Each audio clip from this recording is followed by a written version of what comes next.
Bonjour, bonsoir à tous, vous qui regardez les vidéos, que ce soit le jour ou la nuit. Ici DVD Pro Catch, anciennement DVD Pro Souvenir. Oui, je le répète assez souvent, mais voilà. Bon, maintenant, un DVD qui permet peut-être, entre guillemets, de compléter l'année 2010, même si j'en ai acheté que deux. Je vais vous montrer directement le DVD. Royal Rumble 2010. Donc je l'ai eu avec le Hell in a Cell. Donc en gros, les deux là complètent toute l'année 2010. Et que je vais maintenant reviewer là-dessus. La fiche, vraiment sympa, ça regroupe tous les catcheurs. Vraiment impressionnant. Vraiment tout le long. J'ai pas besoin de les citer vu comment vous le savez déjà. Et derrière, vous savez bien qu'il n'y a rien d'écrit. Mais que j'aime bien le côté métallique du steelbook. Disque sympa. Et il n'y a pas de... Ouais, on s'attendait tous. Alors, la liste des matchs. D'abord, ils nous mettent une image inédite à Arrow où Bret Hart demande à Monsieur McMahon de se pointer. Et du coup, ce dernier, il, il demande à Vince de s'excuser pour ce qu'il avait fait il y a pas mal d'années en arrière, depuis le Montréal Screwjob de 1997 au Survivor Series, à Montréal, enfin, ouais, à Montréal, exactement. Et que ce dernier dit qu'il ne regrette rien et qu'il, on va dire, se moque de Bret Hart en disant, par exemple, son air, qu'il a l'air d'un air d'un chien muet, que ses cheveux étaient complètement gras et merdiques, euh, que son accent, on dirait même pas qu'il parle anglais, et que pour les fans, ils adorent, on va dire, un piètre perdant qui est Bret Hart, pour les fans. Donc c'est ce que Vince voit en Bret Hart, ou encore, il dit qu'il est habillé comme un clodo. Et que Bret dit à plusieurs reprises, t'as fini, c'est bon? Et que Vince a toujours, on va dire, euh, pas dit son dernier mot. Il a pas dit son dernier mot du tout. Et que, et que vous savez bien que Monsieur McMahon n'aime pas, on va dire, entre guillemets, les catcheurs qui catchent mieux que ses propres catcheurs qui voient peut-être un grand avenir. Sûrement. Alors que les très bons catcheurs sont mieux, on va dire, établir. Et que maintenant, on se dit que vaut mieux que Triple H dirige mieux l'entreprise, parce que c'est vrai que Monsieur McMahon, ces temps-ci, il a beaucoup merdé des trucs. Mais on le reproche pas d'avoir créé une sacrée empire qui est la WWE. Donc ce n'est pas le sujet de ça. Mais on lui reproche un peu de gâcher les talents. Donc c'est que ça, moi sinon, rien de personnel. Bon, tout d'abord. Je sais bien que Vince a provoqué Bret Hart en disant vu comment on sait que ton père va être intronisé au Hall of Fame de, de 2010, eh ben, il décide on va dire, de refuser qu'il a changé d'avis car,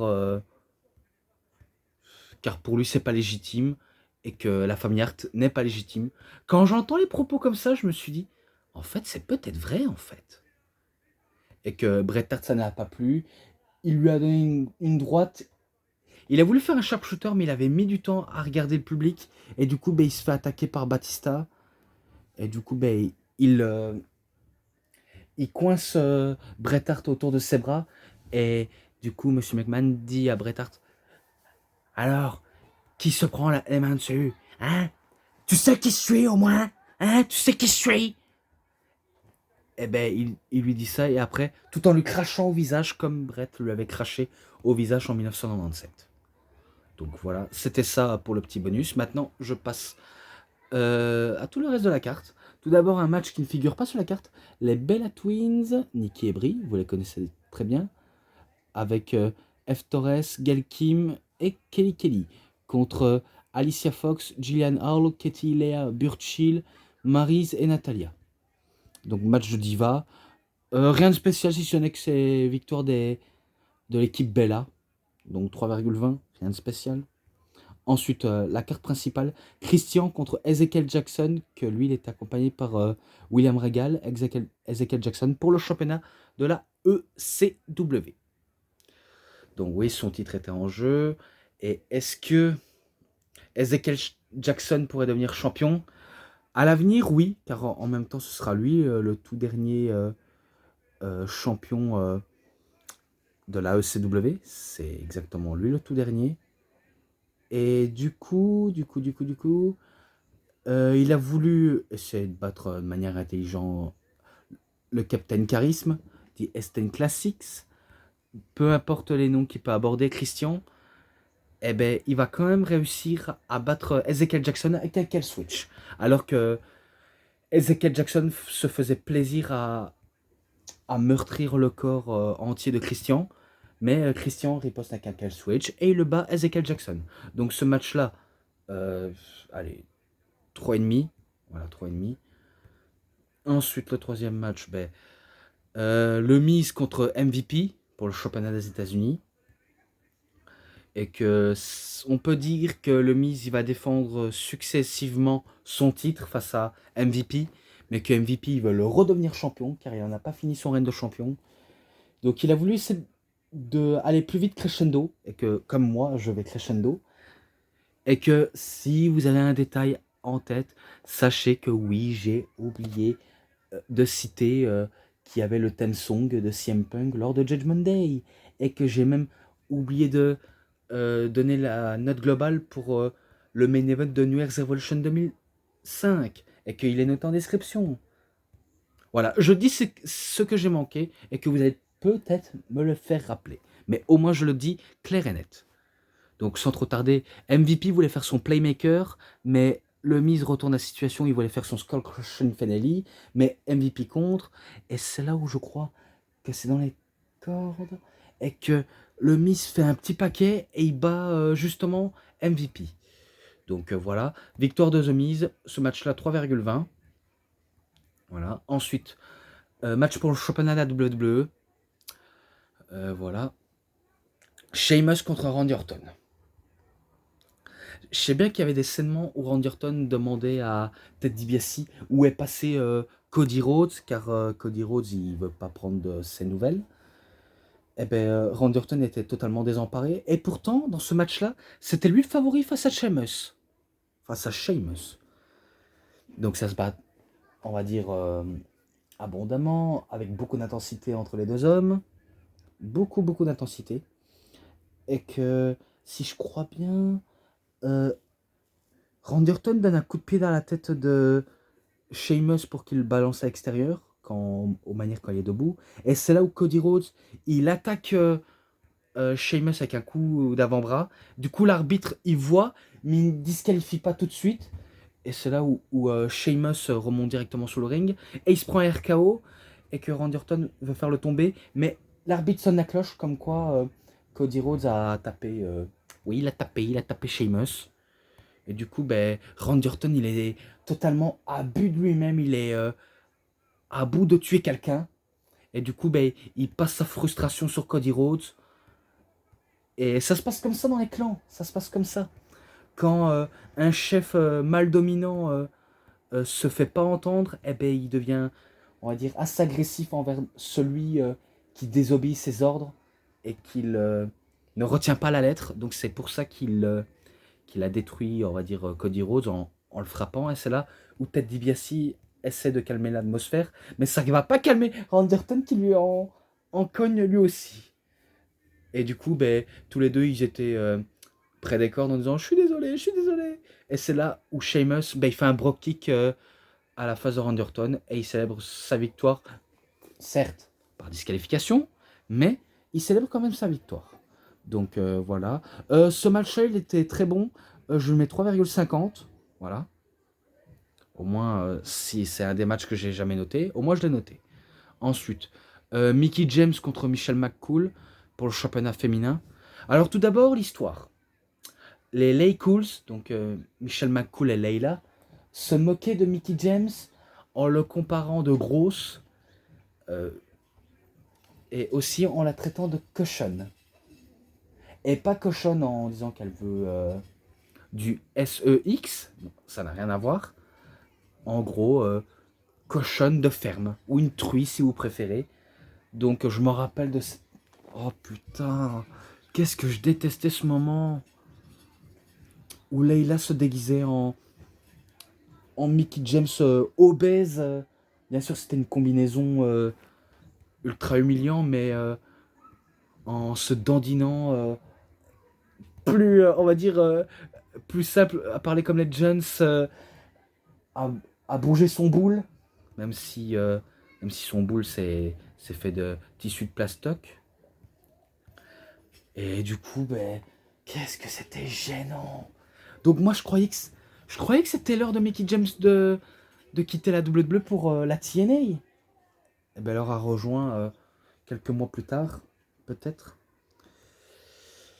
Et du coup, ben, Mickey James ben, s'est fait quand même humilier par les LA Cools. Et, euh, et du coup, ben, les LA Cools n'ont pas honte du résultat. Et que Michelle McCool, ben, elle était sur le ring, elle a eu le titre, en disant hein, qu'on fait ramener Becky James, donc en gros Becky qui, on va dire, cochonne, Becky James, donc la cochonne James, et qu'elle elle fait une vanne en disant ah, elle est coincée au stand de hot dog en train s'en manger une. Et après, ben, une musique absolument random qui démarre. Et bien sûr, c'était Leila déguisée en Mickey James. Et du coup, par surprise, la vraie musique de Mickey James apparaît. Elle allume ben, Leila. Et après, le match débute. Euh, Mickey James, ben, on va dire, elle tire les cheveux de Leila. Mais Michelle McCool voulait faire un big boot sur Mickey James, mais elle a fait un big boot sur Leila. Et du coup, ben, ça permet à Mickey James d'en profiter à faire son DDT porté et de battre directement Michelle McCool et qu'elle devient la nouvelle championne féminin. Alors match très très court, je vous dis c'est très très très court. Donc pour une note comme ça qui est assez rapide, je crois que je le mettrai 2. Je mets un 2. Voilà. Et après le match, ben, les divas que j'avais citées au début de ce show, même s'ils font pas partie de la carte, et ben, ils arrivent avec un gâteau. Ouais, un gâteau. Il y avait Maria, il y avait Kelkin, il y avait Kelly Kelly, il y avait F Torres, il y avait les Bella. Voilà. Et du coup, ben, ils jettent le gâteau sur les LA Cools. Et, euh, et du coup, ben, les LA Cools, ben, ils se retrouvent humiliés. Voilà. Je vais pas trop m'attarder dessus vu comment voilà, c'est pas dingue. Maintenant, ben, match plus sérieux entre l'Undertaker contre Rey Mysterio pour le championnat du monde poids lourd que j'ai déjà cité. Très bon match entre les deux hommes, vraiment très très bon match. Même si les pronostics se jouent contre Rey Mysterio, parce que Rey Mysterio, ce n'est pas le favori par rapport à l'Undertaker. Donc ce sera, on va dire, l'Undertaker qui remporte le match. Oui, je spoil direct, de toute façon, je connais le résultat par cœur. Et que la note globale, je la connais par cœur, car je la mettrai dans la description. Tout ça dans la description. Donc Rey Mysterio, c'est sûr qu'il a été courageux d'affronter le Deadman. Et que l'Undertaker, ben, il pissait le nez pendant le match. À cause du West Coast Pop. Mais ça, c'est des accidents qui arrivent. Donc ça fait 2 fois qu'il saigne du nez à cause d'un West Coast Pop. Et que Rey Mysterio, on savait qu'il était déterminé à faire son 619 et à battre pour la première fois l'Undertaker. Mais l'Undertaker l'arrête en plein élan en le faisant un chokeslam. D'habitude, il en termine avec un Tombstone Piledriver, mais là c'est différent. Il en termine avec un Last Ride Powerbomb. Donc c'est victoire de l'Undertaker. Ce match-là en description. Maintenant, le Royal Rumble match de 30 personnes. Donc vous connaissez, hein. Vous connaissez sûrement. Je me rappelle des promos de CM Punk. Donc ouais, je me rappelle qu'il éliminait les catcheurs un à un avant d'effectuer des promos. Et je crois qu'il se fait arrêter par le Great Khali. Et Great Khali, je sais bien qu'il va se faire éliminer par Beth Phoenix. Après, Beth Phoenix va être éliminé aussi. Un peu plus loin, Shawn Michaels se fait aussi éliminer par Edge, je crois. Ou Chris Jericho, parce que Chris Jericho, il était là. Et que Edge faisait son retour après une absence à la cheville, donc il s'était fait blesser à la cheville, donc il fait son grand retour, et je crois qu'il élimine Shawn Michaels, et Shawn Michaels s'y était désespéré parce qu'il avait été éliminé, donc il voudrait relancer dans le match, mais c'est impossible, il a été éliminé, donc il doit rester au vestiaire, et qu'il était, on va dire, assez, on va dire, apeuré parce qu'il n'a pas, on va dire, réussi à remporter le Rumble à cause qu'il s'était fait éliminer. Et que je me rappelle que le numéro 30 c'était Batista, et que Batista se fait éliminer par John Cena, et John Cena se fait éliminer par Edge, justement. Donc c'est victoire de Edge, donc c'est lui qui ira à WrestleMania pour affronter le champion de son choix, bien sûr, vous connaissez la chanson. Il a choisi Chris Jericho. Voilà, donc ce match-là, très très bon Rumble, vraiment un très très bon Rumble. Je lui mets un 4,5, je mets un 4,5. Donc voilà, j'espère que ça vous aura vraiment bien plu. Et moi j'en ai fini avec cette review sur Royal Rumble 2010, qui est un excellent Rumble honnêtement. Et que l'année 2010 comme 2009, comme 2008, et 2011, 2012, 2013, 2014 sont été les meilleures années de catch. En tout cas, selon moi, ça a été les meilleures années de catch.